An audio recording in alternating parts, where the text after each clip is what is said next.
No, it was the camera. Yeah, yeah. So.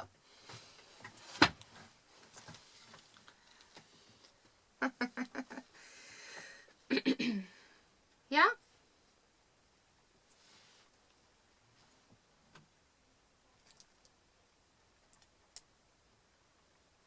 Okay. We go? However, most of us at some point in our lives have engaged in philanthropy, and many of us are involved in the philanthropic world on daily basis. Are involved in the philanthropic world on a daily basis. Most of us support our churches, synagogues, temples, or mosques, and other religious institutes. Millions of people respond to massive relief efforts like hurricanes and earthquakes with gifts of goods and services, money, or volunteer service. Most of us have responded to phone calls from our colleges or universities, dropped money in Salvation Army kettles during the holidays, or given blood to the Red Cross. So in a way, all of us could be thought of as philanthropists. And many of us have been involved in the actual philanthropic process outside of just giving. Perhaps you have stood outside your local community centers and have handed a leaflet to a pedestrian, or have served on a stewardship committee of your local hockey club, or been involved with your children's school programs for holidays. My main objection with the accepted definition of philanthropy as voluntary action is that it leaves out the thousands upon thousands of us who are engaged in philanthropy as a profession, which brings us to the term development.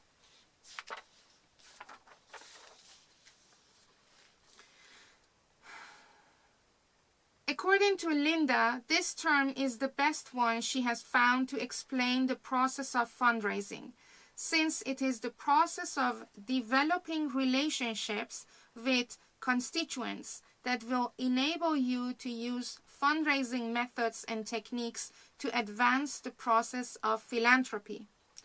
Fundraising is used most accurately to describe these methods and techniques used to raise money. It is often said that fundraising is an art and a science. Fundraising in reality more correctly applies to the science, the specific techniques that will be discussed in these podcast series. However, the underlying principle of these podcast series is that fundraising is also an art, a process of building long-term relationships, development with donors that leads to an increase in the spirit of philanthropy. You might think of fundraising as the perspiration. This is a difficult one, but I have to use it. You might think of fundraising as perspiration, philanthropy as inspiration behind our work, and development as the process of using that perspiration to cultivate the inspiration, while at the same time using the inspiration of philanthropy as a guiding light in the development process that helps us choose appropriate and ethical fundraising method, the perspiration part. Oh, very long one. In most organizations, the term development is used most to refer to the department and the people who raise money. We most often speak about the development plan, the chief development officer, the development committee, and the development department. This is usually the case. This is usually the case in American context. Some organizations may use the term fundraising in a similar way to describe their staff and the process, so they may refer to a fundraising plan or a fundraising committee. In the Netherlands, at least, the division of fundraising departments are based on the target groups. For instance, the Department of Corporate Fundraising or Individual Fundraising or Institutional Fundraising. It is a categorization that has been quite well established. However, based on my experience, this type of division creates silos. And again, based on my experience, different departments working on fundraising do not communicate or align with each other. I have seen that the messaging created for the corporate fundraising is fundamentally different from the messaging created for individuals, which creates a paradox for potential donors. I personally prefer the word development because it implies the entire process of building relationships more than the word fundraising does. Organizations that use the word fundraising to describe these Organizations that use the word fundraising to describe these activities often tend to focus on events and activities rather than on building the long-term relationship needed.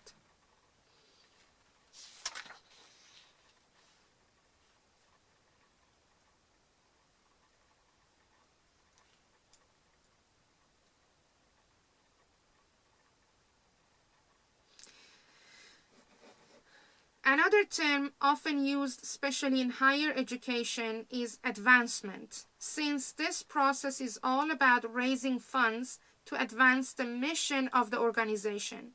Some people use other terms, but these are the most common ones, so to say. Whatever terminology you use in your organization, it still comes down to the importance of building relationships that enhance the donor's ability and interest in supporting your organization with philanthropic donations.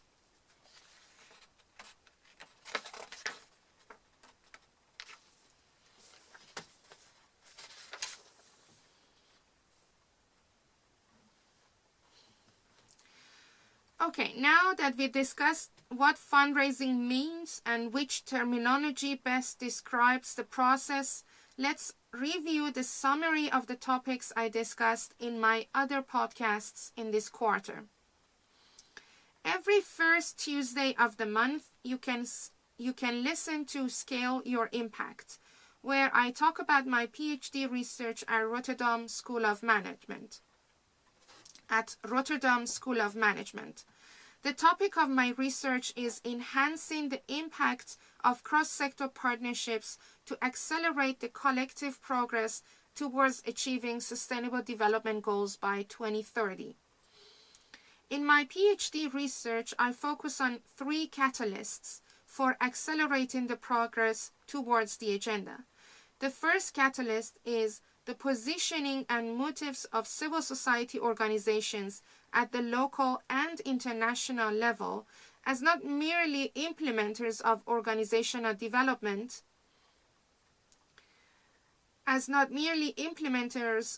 international development, but also as agents of change that play an active role in the balanced society. This catalyst is also based on the approach of rights and responsibilities, which I discussed in the first episode of Your Native Analyst, my second podcast series. Our development aid approaches are at best rights-based, and I believe without the inclusion of responsibility in our approaches, we would never achieve the true sustainability. The same can be said in our political negotiations and representations. I started Your Funding Network podcast series because I believe that if we want to exit development aid, we need to put community at the center of our programs, and the required funding for their activities needs to come also from the same community to ensure its sustainability and durability. Every second Tuesday of the month, you can listen to Your Native Analyst, where I share my analysis on selected political affairs around the world, specifically Iran, Middle East, European Union, and the Netherlands. I explore and contextualize issues that are usually not picked up by the mainstream media. On the first episode of this podcast series, I discussed how addressing the complex situation in the Middle East and Iran also requires a complex approach, like in addressing sustainable development goals. I noticed the gap in the information that is provided by the mainstream media to the natives, to the non-natives who follow the news about Iran and by extension the Middle East. Of course, with all the technology available, we can have the news translated from any language to our native language by artificial intelligence.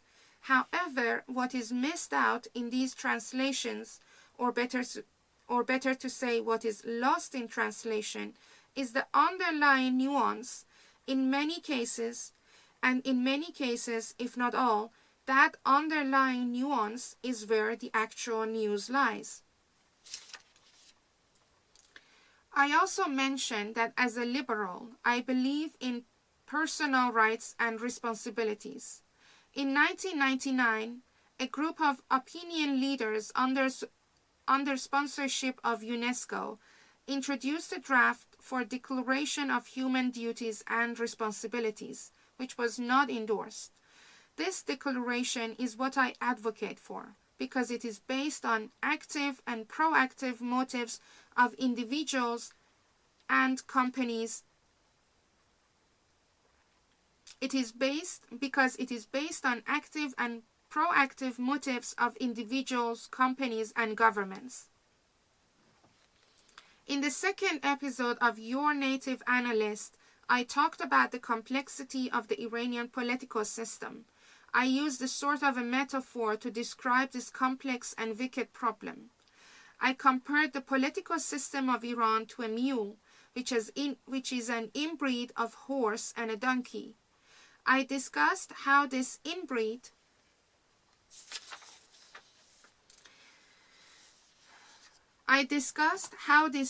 system has taken elements from various political systems, yet does not really fit into any of the political systems known previously. I added that, like a mule, the political system of Iran is stronger, more stubborn, and more resistant than its parents. Yet also, like a mule, it cannot reproduce itself and will not give rise to a new generation. And like a mule, it can be quite unpredictable when put under pressure.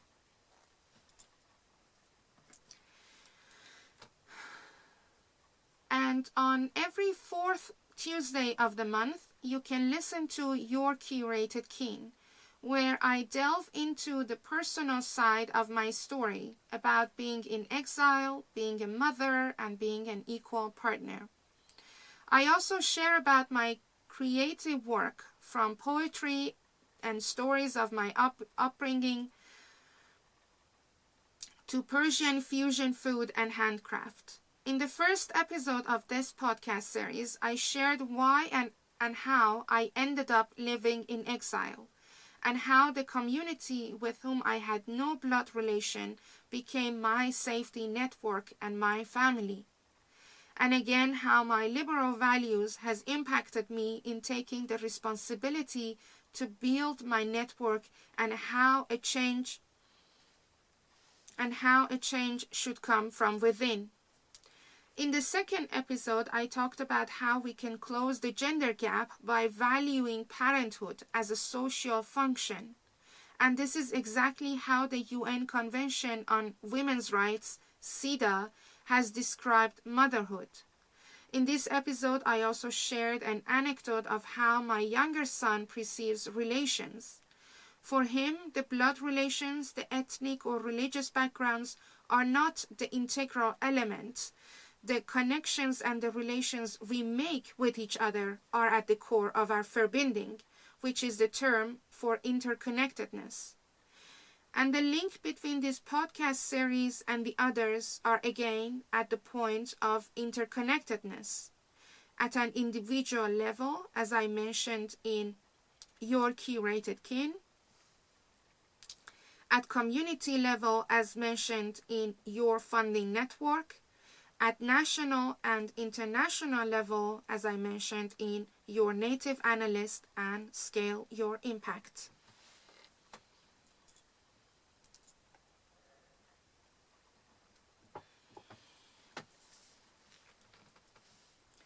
This was the last episode of your native analyst. No, this is another one.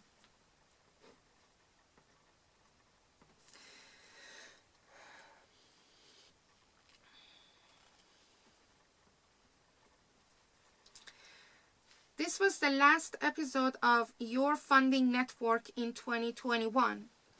I want to take the opportunity again to thank you for tuning in every third Tuesday of the month and listening to my podcast. And if you're celebrating the Christmas holidays, I want to wish you a wonderful time with your loved ones. And if 1st of January is the beginning of your new year, I want to say Happy New Year.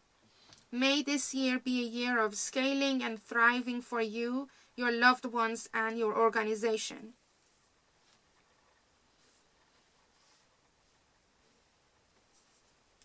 I feel quite blessed and privileged to have the opportunity to celebrate New Year twice a year. Once on 1st of January, and I have been celebrating this occasion for the last 16 years since I moved to the Netherlands. And once on the first day of spring, which is about March 21st. And it's the time that day and night are of equal length. This celebration is based on my Persian heritage. In the March 2022 episode of Your Curated Kin, I will talk about this celebration more in details. And if you want to hear more about another Persian tradition, listen to the December 2021 episode of Your Curated Kin to know how Iranians prepare for winter. Each of these episodes In each of these episodes, I also talk about how we can scale our way of life to be prepared for what May life brings us. Now, I want to say this last one again.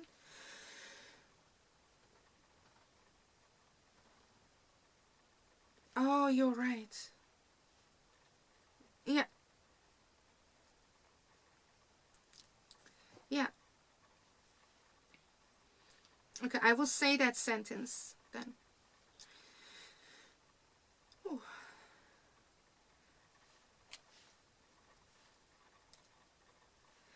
In the March 2022 episode of Your Curated Kin, I will talk about this celebration more in detail. And if you want to hear more about another Persian tradition, listen to the December episode of Your Curated Kin to know how Iranians prepare for winter. Each of these episodes are a way of talking about how we can scale our way of life to be prepared for what life may brings us. No. May, yes. Yes, yes. For what life may bring us. That's all. So, yes, you can have it.